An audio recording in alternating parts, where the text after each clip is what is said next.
May you be blessed. Friends, it is with delight that I prepare to welcome formally our guest speaker this evening, our Kaplan Scholar in Residence. Thank you to the Kaplans for making this weekend possible. Rabbi Ed Feinstein is a mensch, a friend, my teacher, an inspiration, and it is a true gift for our congregation to hear from him this evening. Under normal circumstances, I don't know that he would be able to be here with us on a Shabbat. He serves a massive, successful, incredible congregation in Encino, California, kind of where I'm from. So that's really exciting. I grew up listening to him and learning from him, and it's a real honor to share him with our congregation this weekend. A little bit of his background.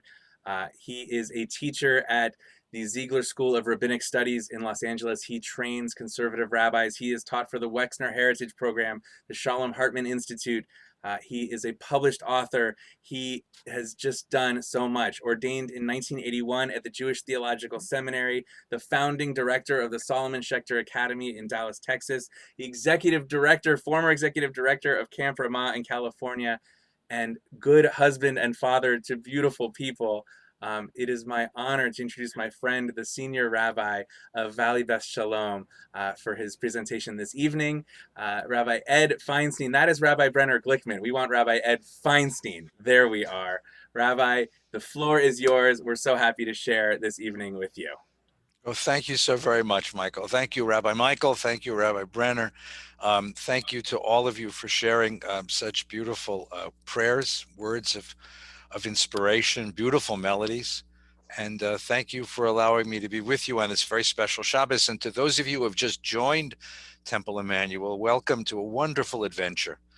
And I hope that you will ask so much of these rabbis that you tire them out, because there is no greater compliment to a rabbi than a good question, than an inquiry, than a demand that you want to learn and grow and participate and get out into the world and bring Torah to the world. And these guys have so much energy and so much love and so much passion, and they're waiting for you. So please, please exploit these guys, really. Use their wisdom and their learning and their love and enjoy it very much. So welcome to Temple Emanu-El. It's a pleasure to be with you. As long as we're talking about rabbis, I'll tell you about my first day as a rabbi. My very first job coming out of seminary, I went to Dallas, Texas with my new wife, and to become the head of a burgeoning Jewish day school and the assistant rabbi in an awfully large conservative synagogue. And after a week of school, Nina, my wife, sent me to the local Tom Thumb supermarket. And I'm walking down the aisle of the supermarket with a gallon of milk in each hand. And a mom is pushing a shopping cart with a 3-year-old kid sitting in the jump seat. And he's one of my kids. He's one of the kids I met during school this week. And he looks at me and his eyes get big and round and he says, "Look, Mom, it's God." Now, I love that kid. I hope he's a member of the board of directors. But what he understands is something so very deep. We imagine God. We appropriate religion. We engage faith in the person of the one who teaches it to us. And if that rabbi, that cantor, if that cantorial soloist, that teacher, if that person who engages us in the synagogue, in the temple, is warm and loving and giving, we are blessed. Then we will live with a God whose hands are open and whose heart is open to us and whose blessings are evident to us. But if we are so cursed that the people who teach us religion are closed and angry, then we will live with a distant God, a prohibiting God, a dismissive God. Too many of us have lived with that God too many years of our life. Here is a chance in a wonderful temple, in a wonderful community, to meet with wonderful rabbis who are prepared to show you the deep, loving character of Judaism in this moment. So thank you very much for your sweet, warm welcome. When I was young, the part of Judaism that I loved the most, the part of synagogue that I loved the most, was coming to shul, sitting on the bima and listening to a story.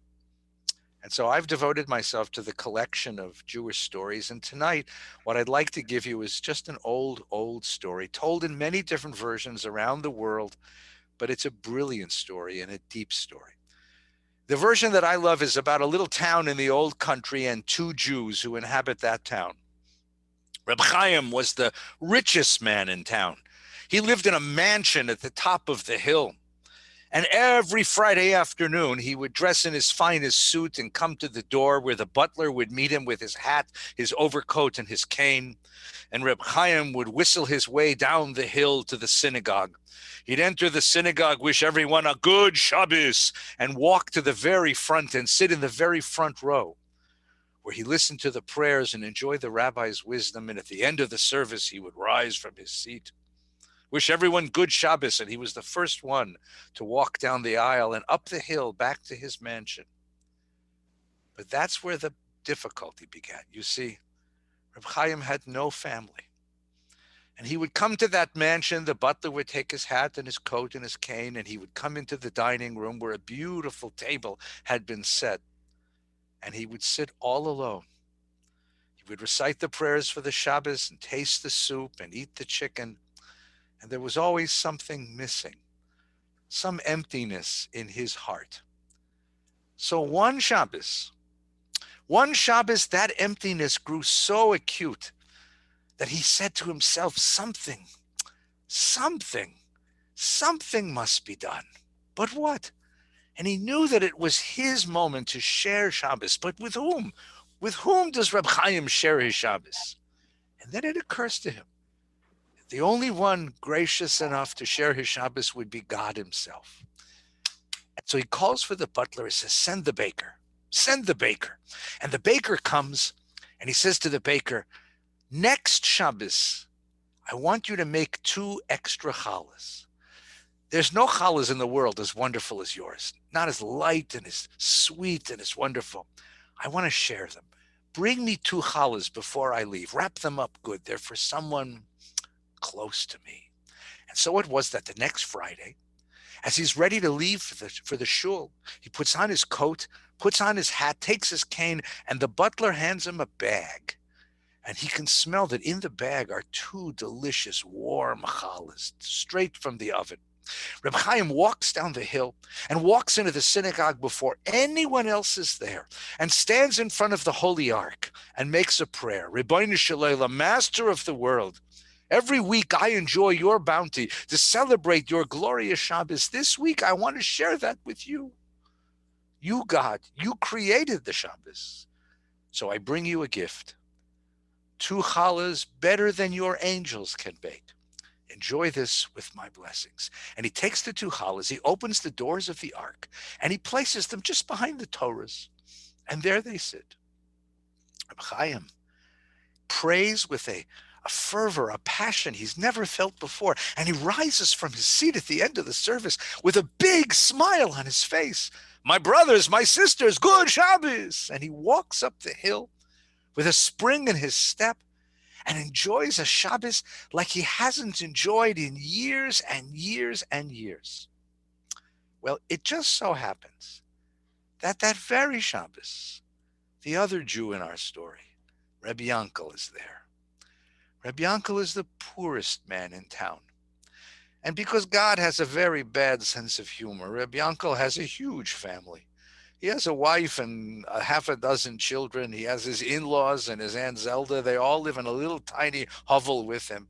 And poor Rabbi Yankel works and works and works like a horse every week to make a few kopecks, a few pennies that he could bring home some food Shabbos, but not this week. This week, despite all of his efforts, despite all of his slaving away, the world did not reward him with anything. And he sits there in the shul as everyone else is leaving, imagining what it might be like to go home to a hungry family. And he can't do it. He just can't do it. So almost unconsciously, he rises from his seat and he walks up the aisle and he stands in front of the ark and he makes a prayer. Ribbono shel olam, the Master of the world. I don't know how you stand it, watching the hungry and the bereft in your world, but I can't. I can't go home. I can't go home and see my children starve. I can't go home and see the disappointment on my wife. I can't go home and see my elders hungry. I can't do it. I will not leave this spot, dear Rabbi Shalom, the master of the world. I will not leave this spot until you perform a miracle. And with that, he slams his hands against the doors of the ark. The doors of the ark spring open, and two delicious, baked to the crisp challas fall into his arms. Ha! Look at this! It's a miracle! It's a miracle! Thank you, God! Thank you, God! He runs right home and places these two challas on the table. His children have never tasted anything like this. Wait, he says, wait. And he thanks God and his blessings. And the children eat, and there is song, and there is dance, and there is light, and there is joy in this town like there hasn't been in years and years. Well, the very next Shabbos, Reb Chaim remembers, and he takes the baker, makes two more challahs, and brings them down, and makes a prayer. Rabbeinu Shalom, last week you must love challah because there wasn't a crumb left Shabbos morning, so I bring you two more, and maybe this Shabbos you will enjoy like I enjoy a Shabbos. And once again, his heart is filled with joy, with prayer, with blessing, and he rises and wishes everyone a good Shabbos and walks up the hill. And wouldn't you know it, once again, Reb Yankel comes up to the ark at the end of the service, and he says, Rabbeinu Shalom, how can I thank you for the joy, the sweetness that my children enjoyed, except that you heard their songs and saw their dances and felt their happiness. I know that it isn't permitted to ask for a miracle twice, but you're God. You can do anything. So maybe, and he opens the ark for a peek, and sure enough, there's two more challahs. Thank you, God. This goes on for a month. And then it comes into Reb Chaim's mind that, you need more than challah to make a Shabbos. So he has the butler draw a flask of wine, the best wine he has, and the two challahs. And he comes to the ark and he makes a prayer. Master of the universe, this week, not just challahs, but wine for your kiddush. After all, your kiddush should be as good as mine. And he puts it in the ark. And once again comes Reb Yankel and makes a prayer. Rabbeinu Shalom, such challahs, such joy. What more can a man ask for? And he opens the ark and there's wine. And of course, it's wine and challah only get you started. The next month, it was chicken soup with knedel, with matzah balls. And the month after that, maybe a roast chicken with potatoes and vegetables. And and it goes on. And pretty soon, Reb Chaim is coming to the shul with a butler and two helpers with pekelach, with bags and baskets, and loading this stuff into the ark. And once again, Reb Yankel is coming with all of his children to carry it all home. And meanwhile, people are sitting in the shul going, you smell anything? Every time they opened the Torah, it reeked of roast chicken. That's so odd, isn't it? And no one could figure out what was going on. But it was the happiest year in that entire town. Well, after a year, things happen. The shamus forgot to sweep the shul one Shabbos. And he runs to the synagogue just before the Friday evening service. And he's sweeping in the back, and he sees the strangest thing. He sees Reb Chaim, the richest man in town, coming to the ark with all of his butlers and helpers and making some sort of a prayer about, I hope you like the chicken and maybe this week a different kind of carrots. And he puts all this stuff in the ark. And the shamus doesn't know what this is, but he's dying to know because it's not there in the morning. So someone must come and take it. And he waits and he sees at the end that the poorest man in town, Reb Yankel, comes and takes this feast. And the shamus begins to laugh. He begins to laugh, and Reb Yankel looks up and he sees the shamus in the back. What? What are you laughing at? And the shamus says, you're a fool. You think God cares about you and your hungry belly? You think God provides food for your children? Wait, stay right here, says the shamus. And he runs out and he gets Reb Chaim and he brings him back. And now for the first time, the two men confront each other. And they see. Reb Yankel sees, and Reb Chaim sees. And the shamus, he laughs and says, you are fools. Turns to Reb Chaim and says, you think God eats your chicken, your soup, your challah, your wine? What's wrong with you? You crazy? And Rabbi Yankel, you think God cares whether you starve? It's this miser. It's this pauper. You are fools. Rabbi Yankel drops the basket as his heart breaks. Reb Chaim's face falls as his heart breaks. And the two men trudge home to spend a Shabbos in grief. Well, as the Sabbath came to an end on Saturday night, they each get a message from the Rebbe, from the rabbi. Now, this wasn't a sweet, kind Rabbi Brenner rabbi. No, no, no, no. This was a rabbi whose presence was life and death. You get a message from the Rebbe Saturday night, it means someone's going to go. And they were frightened. And the three men scurry from their homes to the rabbi's study to stand in his holy, frightening presence. I'll tell you what happens in just a second, but let's reflect on the story for just a minute. The center of this story, the focal point, is the Holy Ark. The Holy Ark, where we keep the Torahs. Except the story tells you something about the Ark and what it really is. What's in that Ark is not a book. What's in that Ark is not a scroll. What's in that Ark is not something inert, something dead, something inorganic. What's in that Ark is the love and passion and wisdom and energy of the Jewish people. What the story says is that sometimes there are those of us, sometimes we ourselves filled with wisdom, with strength, with passion, with resolution, with courage, and we need to share it. It is a deep felt need to share it. Our souls are overflowing. So what do? We come to the synagogue, we come to the temple, and we put it there. We make a deposit into the Ark. And yes, there's sometimes when we are broken, when our souls are starving, when we are bereft with sadness, when we are broken in spirit, when life is so confusing and so difficult. And what do? We come to the temple and we open the Ark and we take from there all that we need.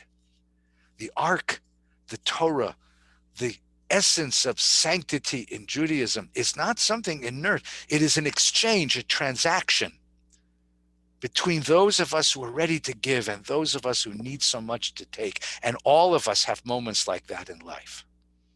All of us have moments. I remember when I was a young rabbi, I did a funeral service for a fellow, for his father. He was new to our temple. And I said to him, what time shall we come to the house for Shiva tonight? He says, oh, Rabbi, I don't know anybody in the town. There's nobody going to come to Shiva. I said, what time would you like us to come for Shiva? And he says, Rabbi, you don't understand. Nobody knows me here. I'm a new member. No one's going to come. It's going to be empty. Would 6:30 be okay? He said, whatever you want, Rabbi. You want to come at 6:30, it'll be you and me and my family. I said, fine. So, of course, I came at 6:30, and there were 100 people stuffed into his house.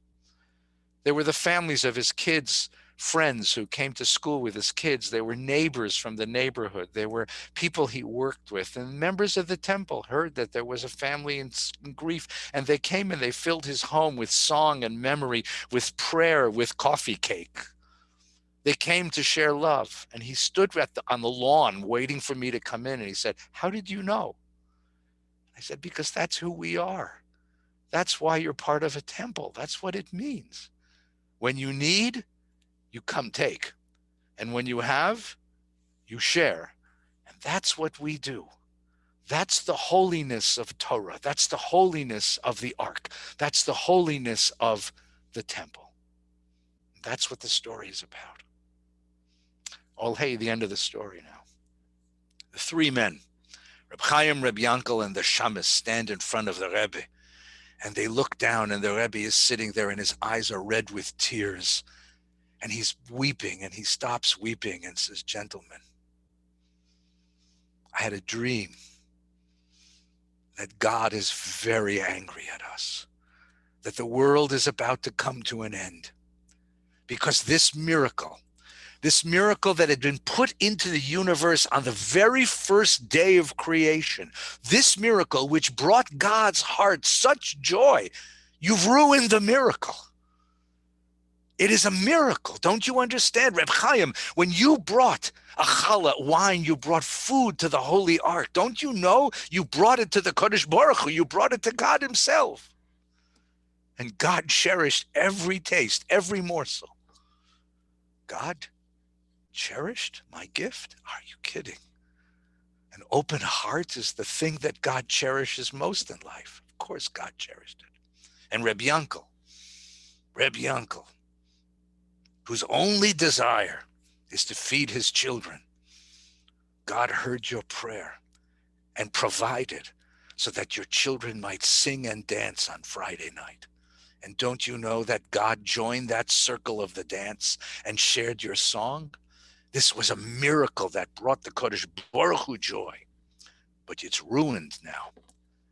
And last night, God said that this whole town, this whole region, this whole world would be destroyed. And I begged God, give me a moment.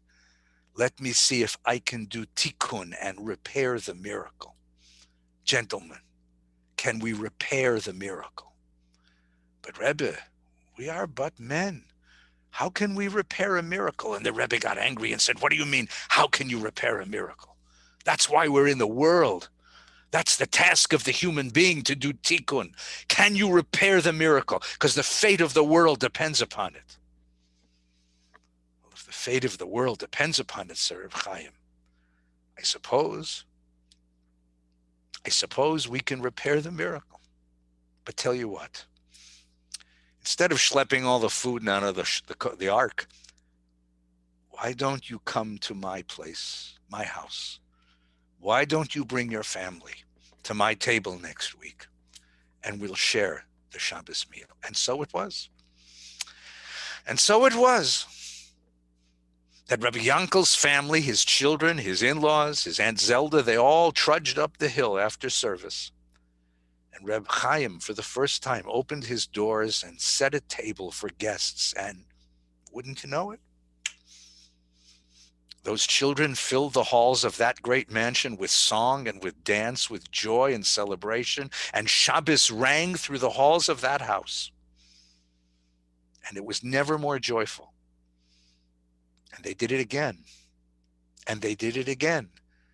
And they did it again for the rest of their lives. And then the Rebbe turned to the Shamas. The miracle is repaired, but you are an evil man. You tried to destroy one of God's great miracles. So you are to be punished tonight. And the Shamas trembled. Yes, Rebbe, what is my punishment? You are to leave this town tonight and wander the world. And every place that you put your foot and every place you rest your head, you are to tell the story of these two and how they repaired God's miracle and brought joy back to the world. That is your task, and you will not rest until you have completed the task. And not just that, but when you die, your children will continue the work and tell the story of Reb Chaim and Reb Yankel and what they accomplished. And then when they go, it is the task of their children to tell the story until every Jew in every corner of the world has heard the story of Reb Chaim and Reb Yankel and the miracle of the ark.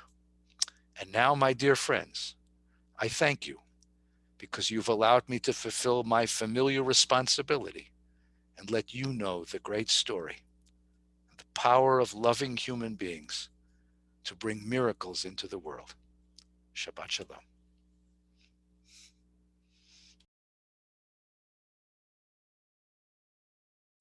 Oh my goodness. Shabbat Shalom.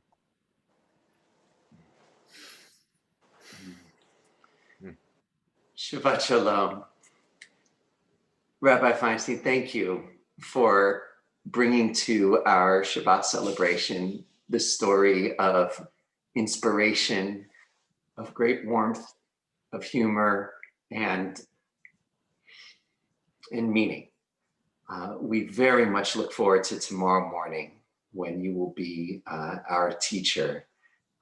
We will, at time of announcements, we'll give more of the details but how blessed are we to spend this Shabbat tonight and tomorrow with you. And we thank you for joining us and being part of Temple Emanu-El tonight.